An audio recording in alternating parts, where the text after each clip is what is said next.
आज हम लोग कक्षा 10वीं हिंदी व्याकरण के अंतर्गत पाठ 2 का वाच्य तथा वाच्य परिवर्तन पढ़ेंगे। अंग्रेजी में आप लोग पढ़ेंगे वॉइस एंड वॉइस ट्रांसफॉर्मेशन। तो चलिए सबसे पहले हम लोग यह समझते हैं कि वाच्य का अर्थ क्या होता है। वाच्य का क्या अर्थ होता है? वाच्य को अंग्रेजी में वॉइस कहा जाता है। तो वाच्य शब्द अंग्रेजी के वॉइस शब्द का क्या है? पर्याय है या पर्यायवाची शब्द कह सकते हैं, जिसका अर्थ होता है वाणी या कथन। जिसका अर्थ होता है वाणी या कथन, अर्थात वाच्य का अर्थ क्या हुआ? वाणी या कथन। अब सवाल उठता है कि किसका कथन या किसकी वाणी? उत्तर क्या होगा? वक्ता यानी बोलने वाले का कथन या उसकी वाणी। तो होता क्या है कि दुनिया के जितने भी भाषाएं हैं उन भाषाओं में वक्ता के द्वारा बोले जाने वाले जो भाषा है, वाक्य होते हैं, तो एक ही वाक्य को या दो से अधिक तरह से बोले जा सकते हैं। अर्थ वही होता है, समझ भी वही होती है, लेकिन कहने में थोड़ा फर्क अंतर आ जाता है। एक ही बात को वक्ता दो या दो से अधिक तरह से कह सकते हैं। देखिए उदाहरण के लिए हम यहाँ अब ये ले रहे हैं, जैसे हम ये कह रहे हैं, उदाहरण समझिएगा कि लड़की ने खाना खाया। लड़की ने खाना खाया, जिसका अंग्रेजी में अगर हम कहेंगे तो क्या ट्रांसलेट किया? The girl ate food. और दूसरा है कि लड़की के द्वारा खाना खाया गया। पहले वाक्य में है कि लड़की ने खाना खाया, तो इसका अंग्रेजी में क्या आता है? The girl ate food. और लड़की से या लड़की के द्वारा खाना खाया गया। अब इसको अंग्रेजी में अगर ट्रांसलेट करेंगे क्या होगा?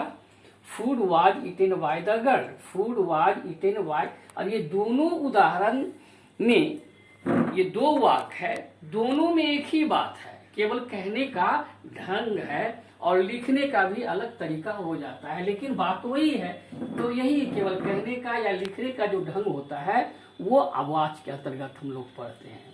तो आप समझ गए। देखिए लड़की ने खाना, ये पहला वाक्य है, और लड़की के द्वारा खाना खाया, खाना खाने की बात की जा रही है। दोनों का अर्थ वही है, सेम है, केवल कहने का अंतर है।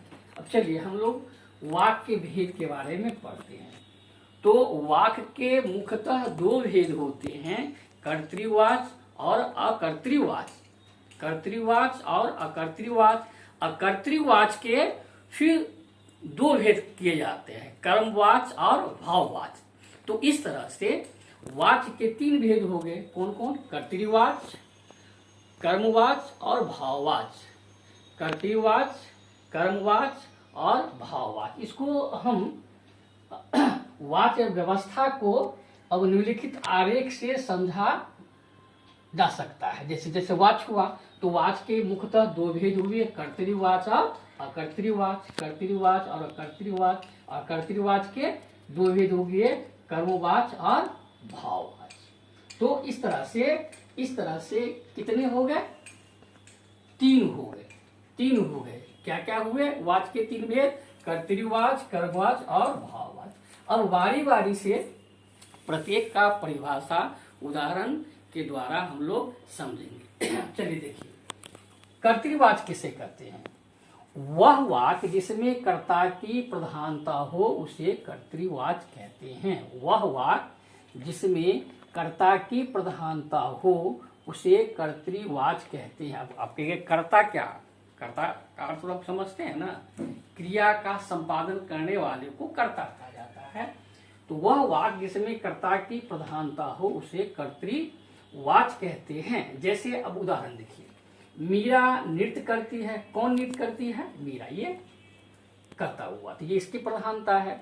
वह नाश्ता बना रही है। वह नाश्ता बना रही है। कौन नाश्ता बना रही है? तो वह ये कर्ता हुआ। वे लोग झूठ बोल रहे हैं। कौन लोग झूठ बोल रहे हैं? तो वे लोग झूठ बोल रहे हैं। तो इसमें कर्ता की प्रधानता है, क्रिया का संपादन करने वाले की प्रधानता है। इसलिए इस तरह के वाक्य जो होंगे वह कर्तृवाच हो जाएंगे। अब दूसरा देखिए कर्मवाच, वह वाक जिसमें कर्म की प्रधानता होती है, वह वाक जिसमें कर्म की प्रधानता होती है उसे कर्मवाच कहते हैं। अच्छा, इसमें एक बात और नोट कर लेना है, इस तरह के वाक में सकर्मक क्रिया होती है, इस तरह के वाक में सकर्मक क्रिया होती है, जैसे मीरा के द्वारा या से नृत्य किया जाता है, से या के द्वारा नृत्य किया जाता है।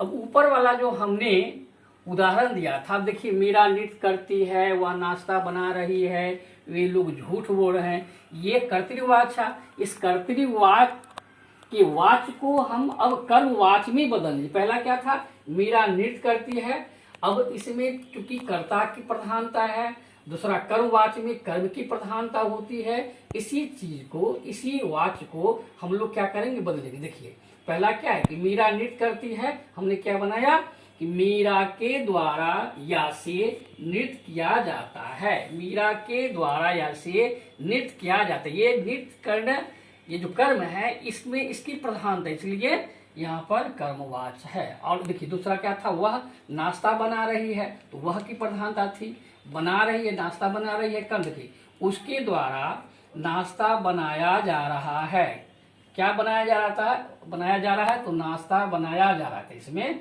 कर्म की प्रधानता है। तीसरा क्या था, वे लोग झूठ बोल रहे हैं, अब इसको कर्मवाच में हमने बदला तो क्या है कि उन लोगों से झूठ नहीं बोला जाता, वे लोग झूठ बोल रहे हैं, तो कर्मवाच में हमने नी लगाया, या ये हो जाएगा कि वे लोग झूठ बोल रहे हैं, तो उन लोगों के द्वारा झूठ बोला जा रहा है, ये इस तरह से बना है। अच्छा, उसके बाद क्या है, भाववाच, तो भाववाच में क्या होता है, वह वाक जिसमें भाव की प्रधानता होती है, वह वाक जिसमें भाव की प्रधानता होती है उसे भाववाच कहते हैं। इसमें एक बात और नोट करना है कि भाववाच के वाक्यों में अकर्मक क्रिया होती है। देखिए कर्मवाच में क्या था, क्रिया क्या होती है, सकर्मक होती है, जबकि भाववाच में क्रिया क्या होती है, अकर्मक होती है। अब जैसे देखिए, अब ऊपर वाला जो उदाहरण हमने दिया था कर्तृवाच में कर्मवाच बदला, अब इसी चीज को हम लोग क्या करेंगे, भाववाच में बदलेंगे।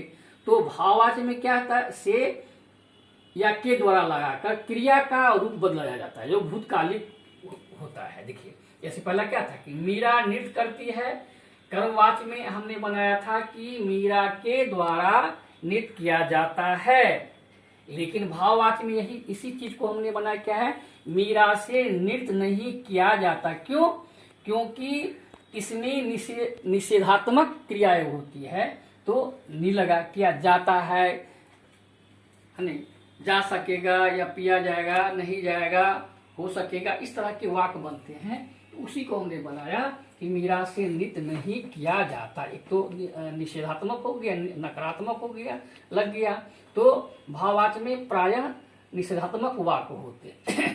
दूसरा था कि वह नाश्ता बना रही है, तो इसमें निषेधक बनाएंगे, उससे नाश्ता नहीं बनाया जाता, उससे नाश्ता नहीं बनाया जाता। तीसरा क्या था कि वे लोग झूठ बोल रहे हैं, तो उसे भाववाची में है कि उन लोगों से झूठ नहीं बोला जाता, उन लोगों से झूठ नहीं बोला जाता। देखिए एक ही वाक है और एक वाक को 2 या 3 तरह से बोला जाता है, भाव वही होता है। अब चलिए थोड़ा सा इसके नियम के बारे में, क्योंकि परिभाषा उदाहरण समझ लेने से काम नहीं चलेगा, आपको कर्तरी से कर्मवाच और कर्मवाच से भाववाच या कर्तृवाच से भाववाच बनाने, क्योंकि आपके बोर्ड वाला परीक्षा में यही आते हैं। तो थोड़ा सा नियम है इसके बारे में, क्या है कि कर्तरी से अकर्तरी अर्थात कर्मवाच और भाववाच बनाने के नियम। कर्तृवाच से अकर्तरी वाच बनाने के निम्नलिखित परिवर्तन किए जाते हैं। कर्तृवाच से अकर्तृवाच बनाने के लिए निम्नलिखित परिवर्तन किए जाते हैं। इसमें 2-3 बात याद रखना है। पहला कि कर्ता के बाद के द्वारा या से, के द्वारा या से प्रसर्ग जोड़ा जाता है। प्रसर्ग को विभक्ति चिन्ह भी कहते हैं। तो कर्ता में क्या है, कर्ता में के द्वारा या से प्रसर्ग जोड़ा जाता है। दूसरा कि वाक्य की क्रिया पदबंध के मध्य, वाक्य के क्रिया पदबंध के मध्य जा जा प्रत्यय जोड़ा जाता है। तीसरा कि क्रिया की धातु या मुख्य क्रिया, क्रिया की धातु या मुख्य क्रिया भूतकालिक रूप से परिवर्तित की जाती है। इस कार्य के लिए मुख्य क्रिया या धातु में आ ई ए प्रत्यय जोड़ दिए जाते हैं। तो ये 3 बातें याद रखना है। अब उदाहरण के द्वारा आप समझेंगे कैसे बदल।